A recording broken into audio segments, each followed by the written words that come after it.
no secret that I am a huge fan of time blocking. Check out that video, or this one, or that one right there.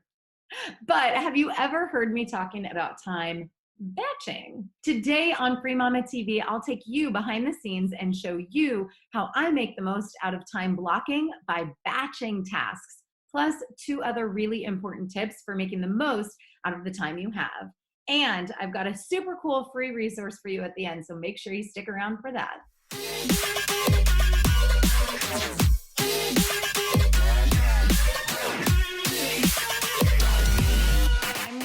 Here with a new episode of Free Mama TV, showing moms like you how to start and run a successful freelancing business from home.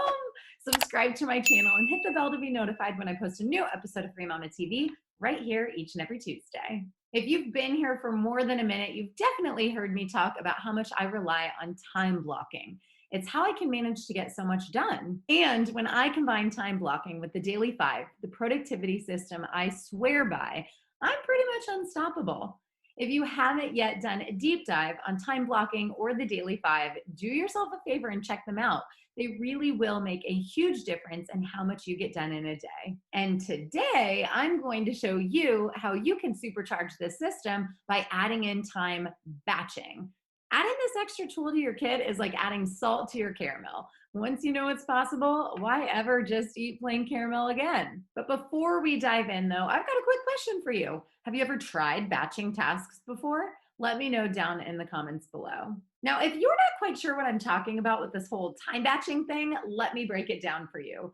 Batching is when you group similar things together. For example, you probably store all of your plates in one cabinet and your silverware in a nearby drawer, right? Same concept, but applied to doing things. So like when you set the table, you put out all the plates first, and then you do the silverware, rather than setting each place at the table with a plate, fork, knife, spoon, napkin, because we're classy, and a cup. It wouldn't make sense for you to set each place completely before moving on to the next one. It's a lot easier to first do the plates, then the silverware, and so on. Okay, so now let's apply that logic to business tasks. Let's say that every month your client needs you to write 4 blog posts, make 20 pins for Pinterest, and schedule 15 posts for Instagram. You could decide to do a little bit each week. So you'd spend time each week writing and editing a post, working on designs, and scheduling things. But if you batch that work, you might spend one day outlining and drafting all 4 blog posts and another day editing them. You might set aside a day or two for all the design work and do all the Instagram scheduling in a single hour.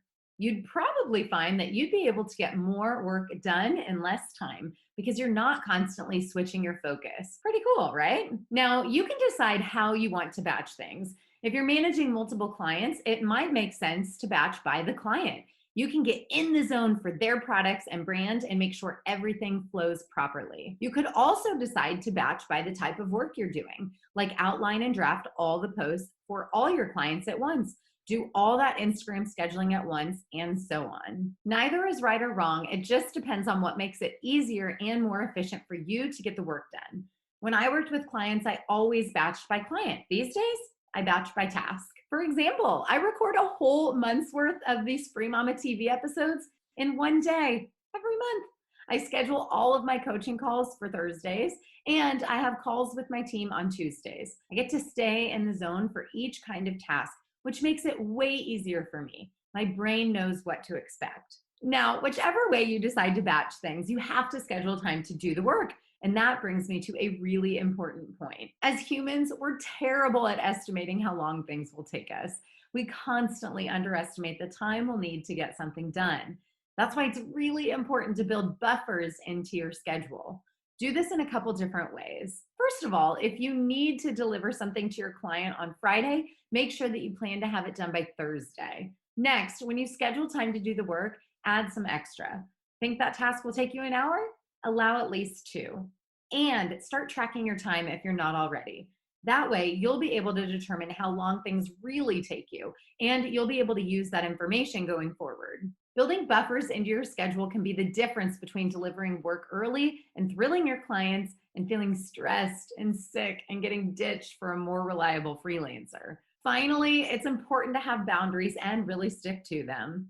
You need to know when you're going to work and when you're not going to work.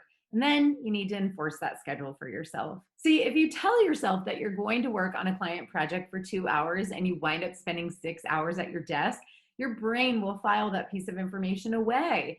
And then the next time you're trying to get motivated to work, your brain will still remember how you got stuck for 6 hours and everything inside you will rebel. And it's not just your brain that notices. Your family will also be hyper aware of how you're spending your time.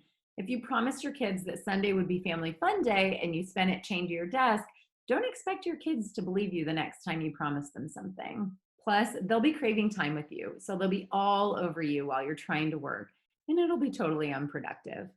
Go ahead, ask me how I know. So, if you're ready to make the most of your time blocking and be productive, it's time to start batching your tasks. Build buffers into your schedule and stick to the boundaries you set. Now you know all about time batching. If you're not already using the Daily 5, consider this your personal invitation to the last productivity tool you'll ever need. Plus, it's free. You can find the link to download the Daily 5 worksheet below this video. And let's be clear, this is the exact tool I've been using to accomplish everything on my own to-do list for the last 5 years because it works. Also, if you want to join a community of mamas just like you, I have a Facebook group where thousands of mamas come together for support and action-taking tips and motivation. If you liked this video, please let me know by liking it below, subscribe, and share it with your fellow mamas. And don't forget to comment below with hashtag I am a free mama if you're going to start batching your work and getting those things done. I can't even see the personal line. Okay. Today on free, but heavier. Okay, that's good. The Daily 5, the protein. That actually sounds so good. Nope, that's two different sentences. Rather than siege project for that was a good sound. Okay, I'm just gonna have to slow down. Ooh, that was hard. And that brings me to a really important point. That's good.